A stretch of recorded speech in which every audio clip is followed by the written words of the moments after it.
Well, that was pretty easy.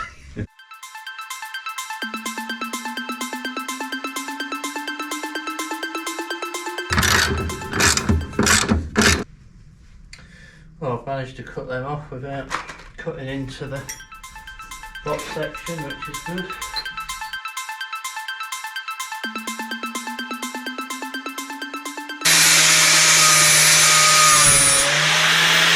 And it's all got to be nice and smooth and level and strong.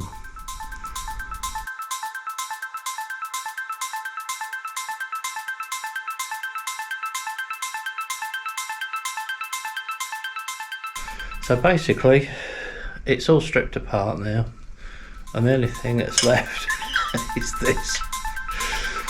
I've just got to tidy that up, and then we'll see if it's structurally as strong as it needs to be.